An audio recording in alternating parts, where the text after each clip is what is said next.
O Jornada Cast PE é um podcast que vai falar sobre empreendedorismo. Iremos ouvir nos episódios histórias de empreendedores que vão mudar a vida de os demais empreendedores que vão assistir o nosso podcast. Portanto, histórias incríveis, momentos muito especiais que vocês vão aprender e realmente vão empreender mais e mais. Portanto, o Jornada Cast é um podcast para quem quer empreender. E começando muito bem o Jornada Cast Pernambuco, entrevistando o nosso grande amigo, o professor, mestre Valdir Cavalcante, um grande mestre do empreendedorismo aqui em Pernambuco. Valdir, seja bem-vindo. Muito obrigado. Eu estou muito feliz por estar aqui agora e quero dizer a você que não é a primeira vez, eu vou vir mais vezes ainda, porque esse assunto é de muito interesse, né, para as pessoas que já têm ou que pretendem montar o negócio. Para quem quer empreender, é um assunto maravilhoso. O brasileiro, Empreendedorismo. o Valdir, o brasileiro gosta de empreender, hein? Gosta muito. É uma notícia que eu vou lhe dar agora. O Brasil é um dos maiores, olha, é um dos países que tem o maior número de empreendedores. E mais importante ainda, o número de empreendedores que seguem em frente, empreendedores que continuam com empreendimento. Nem sempre o mesmo que ele iniciou. É bem interessante isso. Interessante. Ele às vezes muda, mas ele não para. Ele não deixa de empreender. Então o Brasil é um país composto por empreendedores. A gente podia dizer assim, nato, no sangue dele corre, na veia dele corre aquela coisa do empreendedorismo. Valdir, mas a gente vai conversar também um pouquinho sobre empreendedorismo, algumas histórias que você conhece de empreendedores, histórias de sucesso, mas a gente quer saber um pouquinho sobre Valdir Cavalcante. Valdir nasceu aonde, se é recifense, né, o que fez a vida, quanto tempo é analista do Sebrae. E aí, Valdir, fala pra gente um pouquinho. Então, eu sou natural do município de Surubim, Olha, e eu vim ainda criança para Recife, mas eu eu sonhava muito ser um psicólogo. E eu fiz o curso de psicologia. eita, Eu sou psicólogo por formação, mas aí eu cheguei no último período do curso perguntando à coordenação como era que eu ia fazer para fazer um estágio que era obrigatório. E esse estágio que era obrigatório eu não conseguia em empresa nenhuma. Todos da minha turma, estava todo mundo já organizado, pronto para se formar e eu ainda sem estágio. E aí, passando na Avenida Conde da Boa Vista, eu vi uma placa SEAG, que hoje é Sebrae. olha aí, que coisa. E eu perguntei, É o fundador do Sebrae. é quase isso. É bem fundador não, mas há bastante tempo no Sebrae. E aí? Sebrae sim, fundador, é verdade. Eu entrei não era Sebrae, ainda era SEAG, ser feito. E aí, a colega ia saindo daquela empresa e eu perguntei o que é que ela estava fazendo ali. Ela disse, Valdir, eu acabei agora de concluir minhas horas de estágio. No entanto, tem uma vaga lá. E eu Olha aí, coisa. pensei, De Surubim até o do Flark J. Galdino para Recife.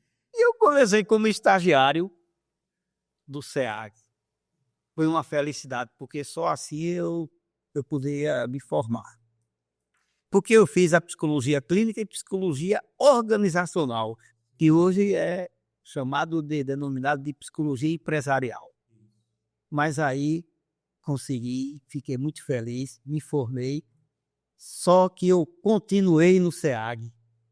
Quando concluí o estágio, aí o SEAG me convidou para permanecer.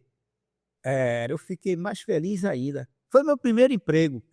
Caramba. E eu estou no Sebrae, que o SEAG depois passou a ser Você Sebrae. Sebrae. Não vamos dizer o ano não, né? Pra gente dizer a idade. Mas em média, Mas eu estou há 35 anos 35 anos. e ainda 2 anos de estágio, né? Totalizando 37 anos. 17 anos. Mas tem uma coisa, Saulo, bem interessante, que como estagiário eu não podia atender o cliente. Mas eu ficava muito curioso quando eu escutava do lado da minha mesa o consultor atendendo o cliente quando ele fazia uma pergunta. E essa pergunta mexia comigo. Ele chegava perguntando o seguinte: olha, eu quero montar um negócio, meu caro consultor, e eu lá ouvindo. E o que é que esse consultor vai dizer para essa pessoa que chega fazendo essa pergunta? Qual é o negócio que está dando dinheiro? Eu quero que o senhor me diga. A maioria fazia essa pergunta. A grande, esmagadora maioria. Mas até hoje é assim. Até hoje é assim, impressionante. Eles chegam fazendo essa mesma pergunta. Era isso que eu ia dizer a você agora. Até hoje eles fazem essa mesma pergunta. E eu curioso, o que é que ele vai dizer? Mas eu não ia ficar o tempo todo permanecendo ali para não atrapalhar. Mas observou bastante, né? Observei O que acontecia ali? E a minha surpresa foi era a resposta dos consultores. Eu ficava curioso, meu Deus, qual é o negócio que dá dinheiro? O que esse consultor vai dizer para esse cliente que está com essa expectativa, né? É verdade. E aí, quando ele dava a resposta, eu, meu Deus do céu, que coisa! Sabe qual era a resposta? Não. É que não existe esse negócio bom, rentável, em lugar nenhum do mundo. Não existe esse negócio bom, negócio rentável, negócio que dá dinheiro. Porque as pessoas querem investir e não querem errar, né? Não, Quando chega para o Sebrae, É. ou consultor, para o analista, quer dar a entrada correta, certinha, não perder tempo, né? Saulo, bem lembrado. Sabe por quê? Porque ela está investindo, às vezes é uma oportunidade que ela não vai ter mais. Foi uma herança, foi uma indenização trabalhista, não é? Foi um dinheiro que apareceu e que ele fica agora fazer o quê? Às vezes a pessoa ela é desligada da empresa e às vezes pela idade fica difícil de voltar para o mercado. Sabe da indenização e quer investir. Isso. E agora, o que é que eu faço? Eu vou procurar aqui no Sebrae. Aí quando chega no Sebrae, até hoje, essa pergunta ainda O que dá dinheiro. é o que dá dinheiro. Qual é o negócio que eu vou investir para eu não ter risco, para que eu não possa perder o meu dinheirinho que eu consegui com muito sacrifício? Olha que responsabilidade do consultor. Mas a resposta dele não é essa, né? Porque se fosse assim era bom, o Sebrae ia colocar uma placa bem grande lá na frente, né? Senhoras e senhores, eis aqui a lista dos negócios que dá dinheiro. Negócio bom, negócio rentável. É verdade. Porque já pulava essa etapa, mas não, É verdade. você não pode ter esse entendimento. Então, a primeira orientação do Sebrae é orientar essa pessoa que vai iniciar o negócio e que ela ainda não sabe qual é o negócio que vai escolher. Ela fazer um levantamento daquilo que ela gosta de fazer, porque é o primeiro passo, é fazer aquilo que você gosta.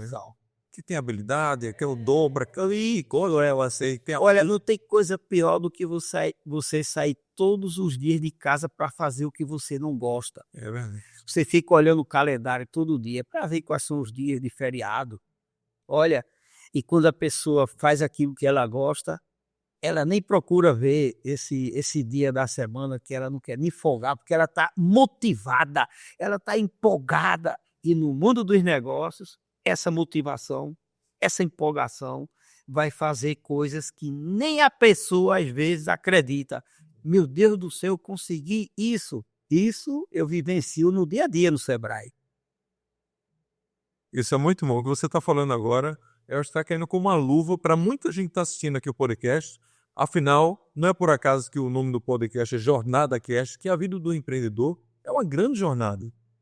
Às vezes começa, ele não tem, nem sabe o que é que vai acontecer no dia de amanhã ou daqui a um ano, mas ele enfrenta, ele se dedica, ele procura o Sebrae, se informar corretamente para investir bem. Mas isso que você falou é fundamental, procurar realmente o que ama. Exatamente. Olha, Saulo, você falou uma coisa aí. Às vezes a pessoa ela faz uma sobremesa que todo mundo elogia, mas o que é que ela não sabe ainda é que aquilo pode ser o negócio dela. Negócio. A gente tem vários exemplos, né? A gente tem exemplos de mulheres e homens também, né? Que fazem doces e salgados. Todo mundo O pessoal fez ao dia. para a família. Primeiro passo, ela começa a fazer para Para a família. a família, para o aniversário de um parente. E aí as pessoas elogiam. Aí quando ela procura o Sebrae, aí a gente descobre que o negócio que ela vai escolher Sim. é aquele que ela faz, já tem o gosto, já tem habilidade. Ela, pronto, esse é o primeiro passo. É o que o Sebrae ajuda. Ela já sabe qual é o negócio, ela já tem isso bem claro, bem definido. O que ela não sabe é que isso pode... será se eu vou ganhar dinheiro vendendo coxinha de galinha? Olha, Saulo, tem empresário aí no mercado ganhando muito dinheiro vendendo coxinha de galinha. Tem muita loja de coxinha São agora. muitos exemplos Coxinha grande, coxinha que pequena. passaram pelo Sebrae, que teve essa orientação, não é? E tem pessoas que muitas vezes não sabiam que ela tem uma habilidade nas mãos, uma peça artesanal, e ela pode fazer daquilo o negócio. E o artesanato em Pernambuco é muito forte, no interior, né? Forte. Vem de família, né? A maior feira de artesanato da América Latina é a FENEARTE. Olha, Olha que exemplo Pernambuco tem, É, não é? Por quê? Porque as pessoas têm essa habilidade. E aí o Sebrae orienta elas para elas entenderem aquilo como um negócio. E elas têm dificuldade, Saulo, de colocar o preço. né? De colocar o preço, por exemplo, numa peça artesanal. Por quê? Porque ela acha que ela vai calcular assim, o que ela gastou de material e não, aquilo existe uma diferença de preço e valor. Olha aí. É, Esse assunto eu gosto de saber. preço, Muita gente não sabe, não. não. O El mesmo, meu amigo El, aqui do estúdio, ele não sabe a diferença de preço E valor, e de preço. Aí, ó, aprender com essa diferença. Ela sabe aprender preço eu vou fazer um produto, Certo. aí eu vou calcular quanto é que eu vou gastar. Esse é o preço. A gente chama de elementos de custos para a formação de preço de venda de qualquer produto. Só que no artesanato é diferente. Aquele rapaz lá de Ferreiros que faz rabeca. Olha, Ferreiros faz rabeca. É um artesão. Aí ele aprendeu, por exemplo, que ele vai ter que calcular o preço da matéria-prima e o valor agregado. Essa é a grande diferença de preço e valor. As peças são exclusivas, né? Muitas peças. Muitas peças e a esmagadora maioria, viu? Aí você vai aprender a separar preço de valor. Então a gente percebe muito que as pessoas têm essa dificuldade. Então, voltando para o artesão, hoje o artesão ele tem acesso fácil, né, à carteirinha do artesão e ele tem acesso também às capacitações, principalmente a de elementos de custos para a formação do preço de venda do artesanato, da peça que ele construiu, a peça que ele conseguiu fazer com tanta beleza. E agora ele vai agregar aí uma coisa chamada de valor, que é o valor artístico. O valor, o tempo, a arte dele tem que estar ali, incluído ali. Então não é só o preço, é o valor também. Interessante o que você falou, né? Que muitos pensam que é só, não, o gasto meu.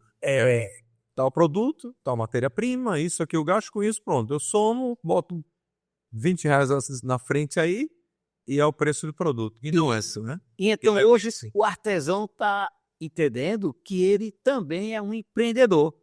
Ele não é só um artesão que faz uma peça e vende. Ele agora recebe a orientação do Sebrae para ele também praticar o empreendedorismo. Perfeito. Onde ele estiver, né? E muitos são humildes, né? Simples. A gente tem empreendedores em todo o estado. Mas eu pergunto, Valdir, quem é que empreende mais? O homem ou a mulher? E agora? Veja que coisa interessante, né?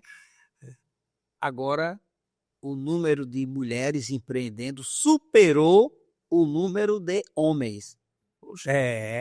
O número de mulheres hoje é maior do que o número de homens.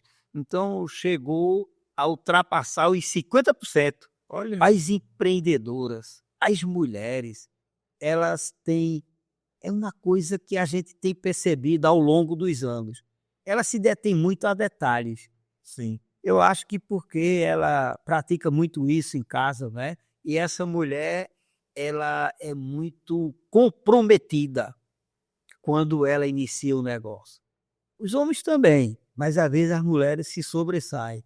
Então, elas estão cada vez mais avançando no mundo dos negócios. É impressionante como as mulheres, elas são mais ousadas, elas têm mais coragem. Olha só, muitas vezes mais do que o homem. Então isso é que faz com que as mulheres elas consigam avançar no mundo dos negócios hoje mais do que os homens. E com isso mantém a família, né? É muito importante os filhos, algumas são mães solteiras. E Então, uma coisa que você crescer. falou interessante aí, que as mulheres elas agregam mais, ela traz mais os filhos para o mundo dos negócios do que os homens. Impressionante.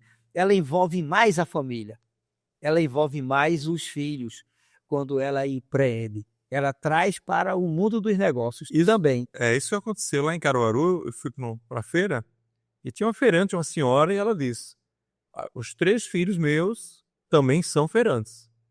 As minhas 2 meninas têm uma loja ali, outra loja aqui, e o outro filho tem uma loja lá na Fábrica da Moda. Quer dizer, os 3 filhos dela são feirantes por conta dela, Exatamente. do exemplo dela. E que é o bom, é o legal, porque o filho ele vai dar continuidade. E o resultado cada vez mais vai melhorando, porque está envolvido ali forças. Não é uma pessoa, às vezes são 2, 3, aí vai aquela força que cria, aquela coisa que todos têm o mesmo pensamento. Acaba sendo assim. Qual é o pensamento? É de o superar um dia, superar o outro dia e estar sempre superando. Isso a gente chama de estabelecimento de metas. Eles cumprem com mais facilidade as metas que eles estabelecem. Que maravilha. Porque juntam o quê? As forças. É verdade. Toda a família unida ali no seu propósito. Agora, Valdir, veio de Surubim, veio para Recife, começou no Sebrae, mas tem esse dom, né? Fez psicologia, e eu acho que tem um pouquinho de psicologia também, esse dom de ensinar, de instruir. Tem essa alegria, né, Valdir? Porque a gente vê o professor Valdir, ele tem alegria em instruir alguém que quer crescer, né, quer investir, quer ajudar a família. Mas Valdir também foi professor, ou é universitário ainda ou não? Eu estou hoje no Sebrae, estou atuando na Zona da Mata Norte e Zona da Mata Sul. Aí eu tive que me ausentar, porque a gente viaja muito, eu tive que me ausentar das salas de aula, né? Porque Eu passou um bom tempo, não foi? quase 30 anos, né? 30 anos de aula, muito tempo. Qual era a cadeira, Valdir? E então, a cadeira são 6 disciplinas, né, no carro. Aí, uma das disciplinas é o assunto que a gente está tratando aqui, que é empreendedorismo. Isso. Né? A outra disciplina é marketing. Aí tem uma outra disciplina que também é muito importante, né? Porque todas as disciplinas são importantes, mas é uma pesquisa de mercado 1 e pesquisa de mercado 2, porque a gente precisa entender o que é que está acontecendo com o mercado, não é? E essas são as principais disciplinas. Agora, quando a gente fala de pesquisa de mercado, agora há pouco a gente estava fazendo uma análise sobre a questão por exemplo, né, do comportamento do consumidor que está mudando. E aí o empreendedor tem que acompanhar. Né? As capitais do Brasil inteiro, ela está tendo um problema com o centro, a região central. E o esvaziamento. Né? O centro das cidades Para receber entre um grande exemplo. Aí está crescendo e muito o comércio nos bairros. E esse comércio dos bairros de antigamente não se compara ao que está se desenvolvendo hoje. São lojas belíssimas, aí no teu bairro. A gente estava dando alguns exemplos agora há pouco, né, de lojas, né, que são lojas que não têm, bem estruturadas, ela não deve a loja nenhuma, né? Então, o comércio está mudando devido ao esvaziamento dos centros, a internet, que também contribui muito para isso, e é evidente que o Sebrae está organizando a orientação para esse novo momento do mercado, que é muito dinâmico. E aí a gente tem que acompanhar. E o empreendedor também. É importante o empreendedor sempre estar atualizado nisso, não? Essa transformação, essa mudança, os bairros, vários comércios, por exemplo, comércio de roupa mesmo, de loja. Cada bairro tem um comércio de loja bonitas, bem apresentadas, coisas que antigamente não existia.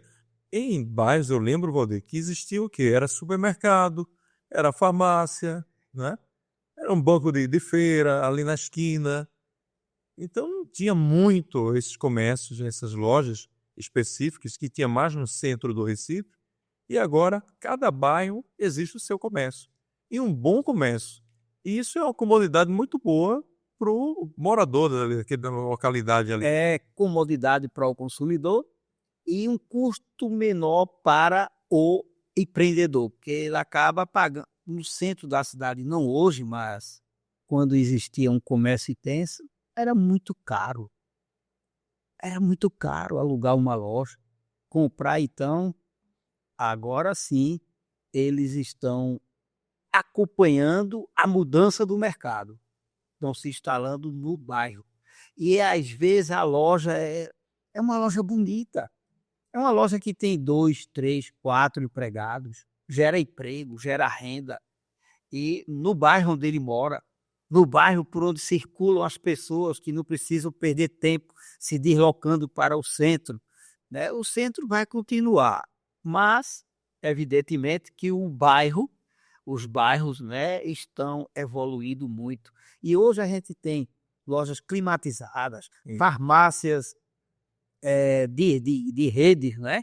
Farmácias que estão se instalando nos bairros, uma estrutura muito, mas muito boa. Ô, Valdir, diz um exemplo pra gente aí. Uma história que você lembra. Eu só com a coragem. O cara tem a coragem, ele tinha. Eu se lembrei de um exemplo que nem coragem ele tinha mesmo. Porque é uma coisa bem interessante, porque ele veio acompanhado da esposa, e a esposa, ela não dizia exatamente assim, mas dava a entender que ela dizia: agora tu vai ter que arranjar alguma forma de ganhar dinheiro. O que não pode é ficar esperando. Olha, ela disse assim mesmo, esperando que as coisas aconteçam. Eita, sabe o que ela estava dizendo a ele? Que ele tem que empreender, porque empreendedor é aquele que faz acontecer. Não é aquele que espera que as coisas aconteçam. Isso é muito forte, viu? Verdade. Isso é muito importante. E aí, na verdade, ela levou o esposo dela, mas todo o negócio foi idealizado. Tudo foi ela que tomou as iniciativas. Mas hoje eles são bem-sucedidos e foi quando ele entendeu mais ou menos, ele participou de algumas. Olha, tem uma capacitação no Sebrae que a gente chama de Empretec. É um programa para empreendedores que você fica durante uma semana inteira em imersão quase total no Sebrae. Aí você Isso acontece uma vez por ano? Não, uma vez por mês. Por mês? Com turnos diferentes, né? Pessoas que já têm negócio ou pessoas que Estão começando agora, né? estão começando. Então, não pode, por exemplo, sócios participar da mesma turma, não pode ser irmãos, não pode ser marido e mulher, eles têm que fazer separadamente. Foi o que aconteceu com esse casal. Ela fez uma turma, ele fez na outra, e aí foi quando ele começou a entender o papel dele ali naquele empreendimento. E cresceram. Mas a iniciativa toda foi daquela senhora que levou ele e que tomou todas as decisões, claro, combinando mais ou menos, né? É. E aí sim, é uma história assim que ele nem sequer coragem tinha. Estou falando isso porque ela também dizia, é porque ele não tem iniciativa. Com outras palavras, ela queria dizer isso, porque ele tinha medo. Olha só. Mas eu acho, Valdir, não é só o caso dele, não. Né? Muita gente está assistindo o nosso podcast aqui, muita gente não tem essa coragem de iniciar. E você não pode ter medo, porque você vai. O medo atrapalha até nisso. Você não vai ter um resultado bom, porque você não pode. O mercado está aí. E você tem que ser mais ousado. Você tem que tomar decisões o tempo todo. O tempo todo. Você tem que entender que o negócio ele só vai acontecer se você permitir. E aquele casal fez isso acontecer, primeiro com ela e depois ele a acompanhou. Aí hoje ele brinca dizendo, olha, ela é minha patroa. É ela que tomou a iniciativa, né? Mas é brincadeira. Agora com ele. Essa história, o cara que tinha medo, que muita gente está assistindo a gente, tem medo de começar. Sabe por que teve Tomar medo? iniciativa. Porque não foi fácil ele arranjar aquele dinheirinho para iniciar o negócio. Isso é uma coisa que... Tem medo que dê errado. É uma coisa que tem que acontecer. É importante que a gente tenha medo. Mas a gente não pode deixar o medo dominar a gente, principalmente no mundo dos negócios. A gente tem que ter ousadia. Porque isso a gente vivencia no Sebrae, no dia a dia. Tem pessoas que fazem coisas assim mesmo, que às vezes nem ele acredita.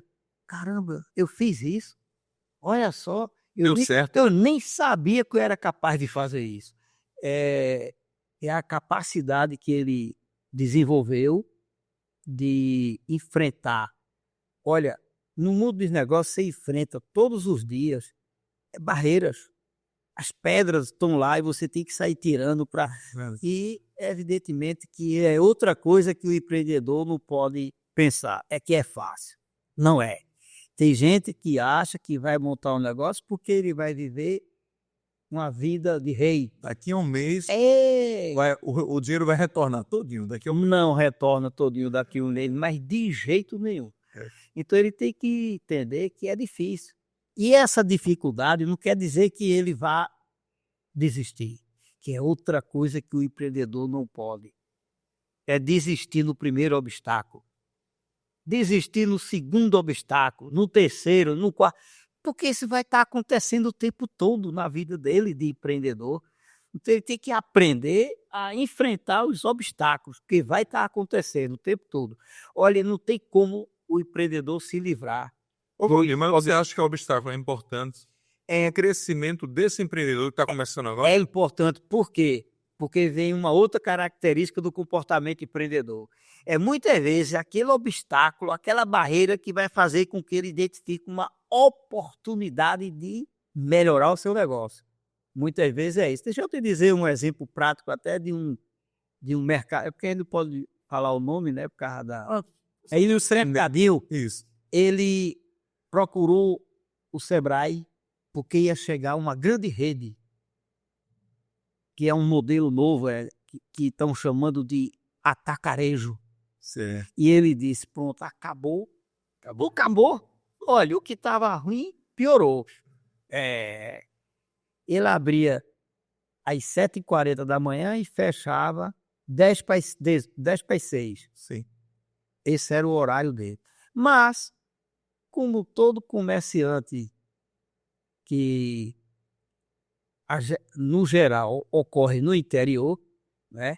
Aí ele quer descansar na hora do almoço. Aí ele fecha às 12 e abre às 14. Ele vai chegar em casa, vai tomar um banho, ele vai fazer almoçar, vai assistir o noticiário, ele vai interagir com a família. É maravilhoso. E quando chegou de fora a rede de atacarejo, ele enlouqueceu. E ele procurou o Sebrae e a orientação foi a seguinte: não existe um milagre, não existe uma mágica, não é? E só existem dois caminhos: ou ele vai desistir ou vai enfrentar, mesmo sendo grande. E para ele enfrentar, ele tem que fazer o quê? Mudar. Mudar o comportamento E a primeira mudança dele foi no horário de funcionamento. Esse negócio de fechar na hora do almoço, esqueça. Esqueça. Vai ter um custo maior que ele vai ter que botar mais alguém para trabalhar com ele, porque vai ter que abrir até às 22 horas, que é o horário do concorrente. Sim. E aí tem uma coisa impressionante que ele não percebia, que o grande não faz. É que ele tem um cliente que ele atende esse cliente pelo nome. E no interior tem muito assim, Bill de Rosa, João de Antônio, eles sabem onde é que ele mora. E ele entrega a feira na casa e principalmente no sítio, porque no interior tem muito isso. As pessoas vêm do sítio comprar Isso. na cidade, que eles chamam de rua. Eu vou comprar na rua, essa é a linguagem. E ele trata pelo nome. Ele sabe até o que é que um cliente dele compõe a feira. Ele sabe até a quantidade de Ele gosta. quantos quilos de açúcar, qual é a charque, qual é a carne que. Isso daí não tem quem tire o cliente desse mercadinho, porque ele é atendido de forma com um grande diferencial, que é ele nem sabia que ele tinha esse potencial. Então, no começo foi horrível, porque os clientes migraram mesmo. Agora, meu amigo, os clientes sentiram esse afeto, esse corpo a corpo, esse tratar pelo nome, não é aquele atendimento O senhor fica mais à vontade. mecânico, ele se sente à vontade, se sente valorizado. É verdade. E aí, no começo foi difícil, mas depois, quando ocorreram essas mudanças, aí ele melhorou o faturamento e ele iluminou mais a loja. Olha, iluminar a loja traz um resultado. Vai gastar um pouco mais de energia, mas o dinheiro volta, que é investimento. E aí, tudo arrumou mais a mercadoria na prateleira, que era meio que desajeitado. E aí ficou iluminado, ficou bonita, ficou o teto pintou de branco, porque reflete. Era um negócio meio esquecido, a pintura do teto. Então, é isso. Aí, quando você tem a barreira, quando você tem o problema, aí você, que é empreendedor, entenda isso. Você vai estar diante de uma grande oportunidade de um problema grande, mas você pode ter, a partir do problema, oportunidades. É assim que pensa o empreendedor. É o que a gente falou antes, né? Quando você tem esse grande problema que ele acha que era um grande problema, ele acha que ali está o fim dele, porque é uma empresa grande, tem mais condições de poder de comprar mais barato, vender mais em conta.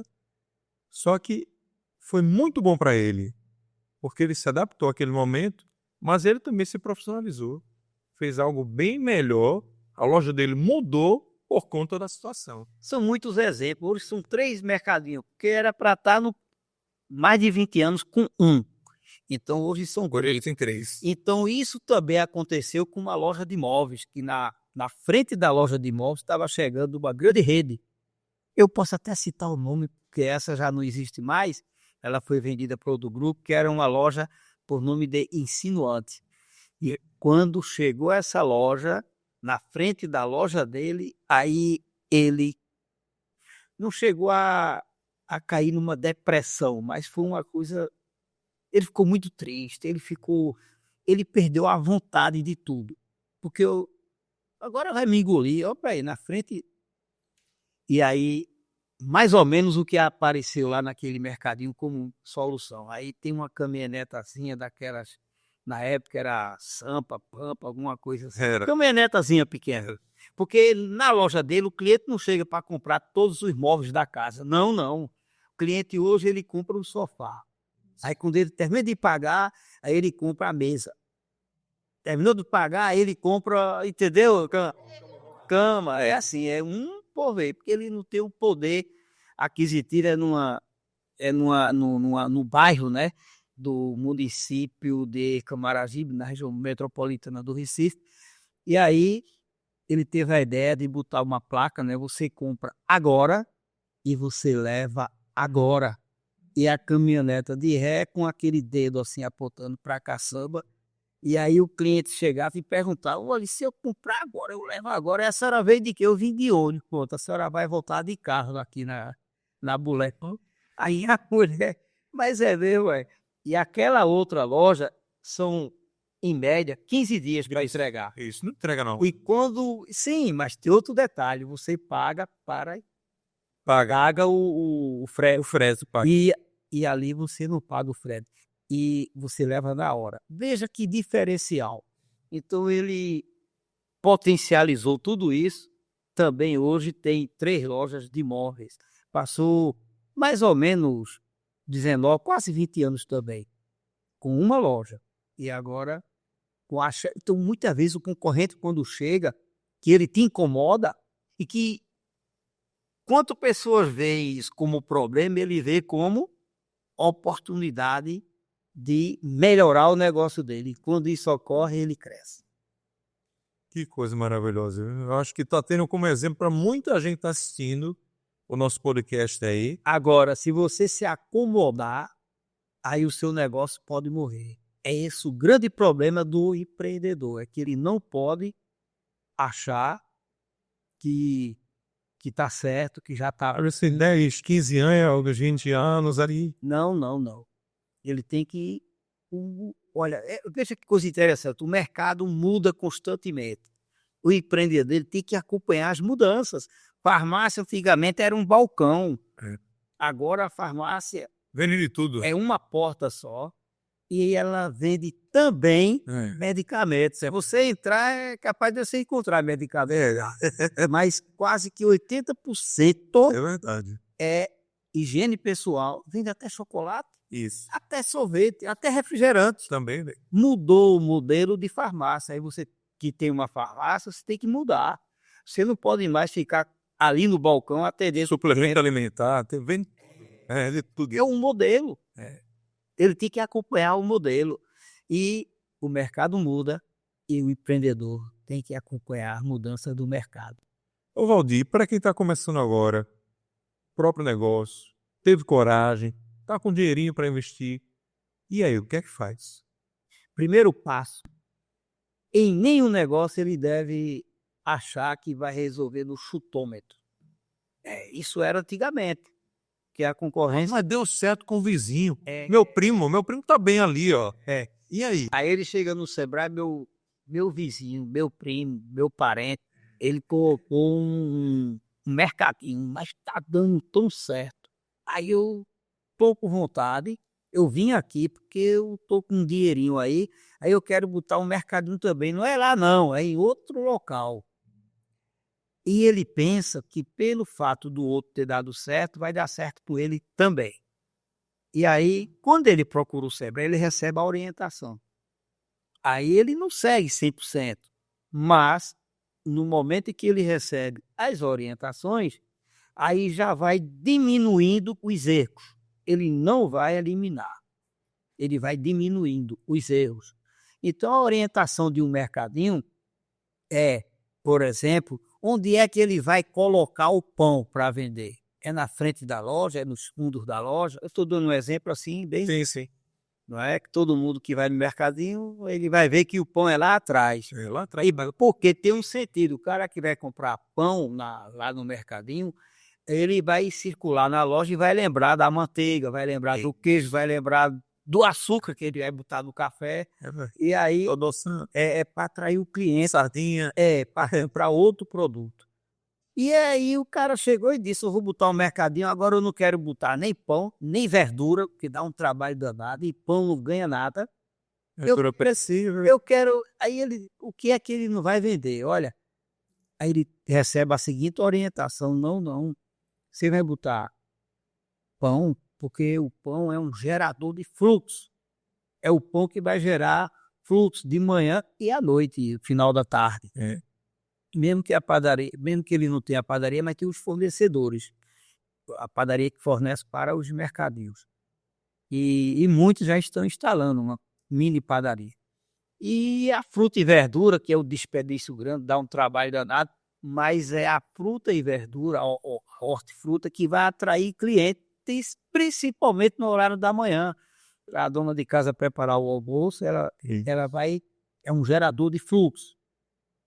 E ele começa a receber orientação de layout, de como é que ele vai fazer o estoque dele. Estoque é prejuízo. Quando ele escuta essa frase, como é, estoque é prejuízo, ele vai entender que ele não pode, por hipótese alguma, aceitar promoções de fornecedores onde ele vai ficar lá com aquele monte de mercadoria sem girar.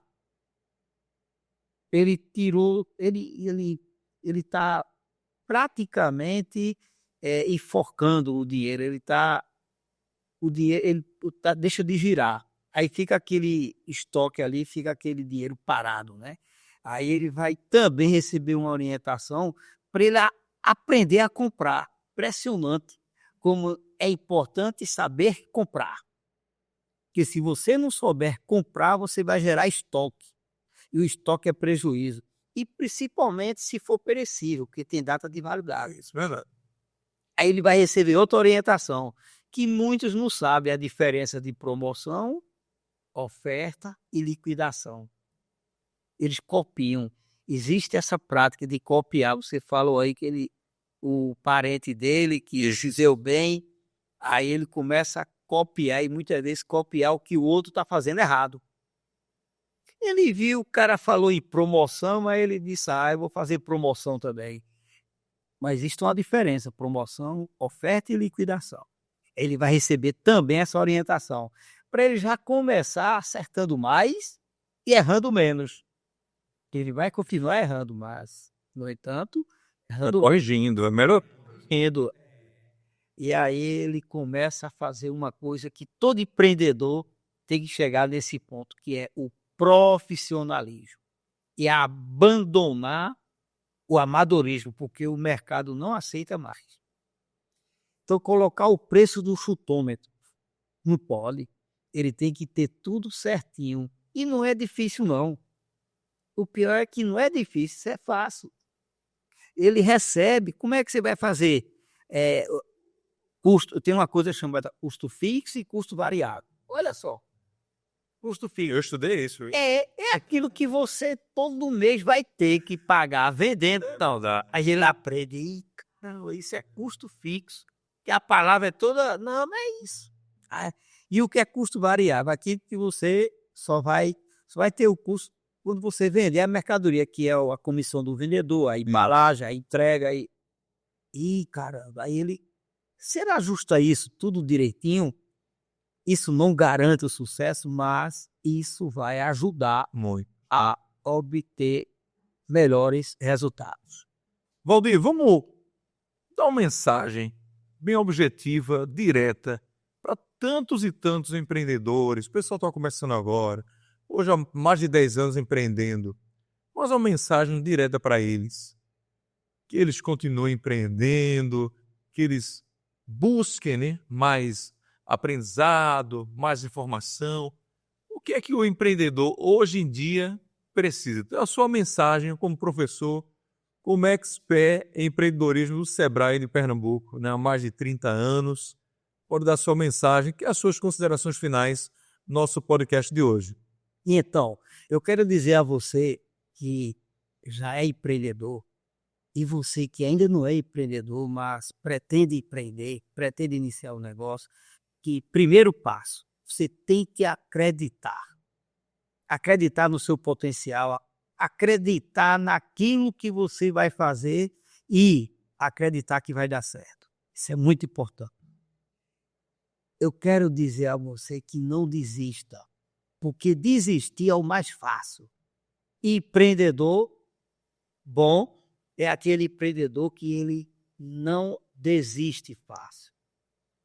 Então você tem que acreditar, você não pode desistir e você também, isso é de fundamental importância. Vamos perseguir a qualidade do serviço, a qualidade do atendimento, a qualidade do produto, a qualidade de tudo que está em volta do teu negócio. Isso é como se fosse uma fórmula para dar certo. Porque se você fizer isso, empreendedor, você vai ter muito mais chances de sucesso. Muito bem. Valdir, sua gratidão à participação aqui no nosso podcast. Jornada Cast Pernambuco começou com o pé direito. O nosso grande Valdir Cavalcante, empreendedor, analista do Sebrae há um bom tempo e amigo nosso, professor. Só alegria em ter você aqui com a gente no nosso podcast. Pois é, Muito obrigado. prazer enorme, viu, ter recebido aí. Valeu, Valdir. Obrigado, viu?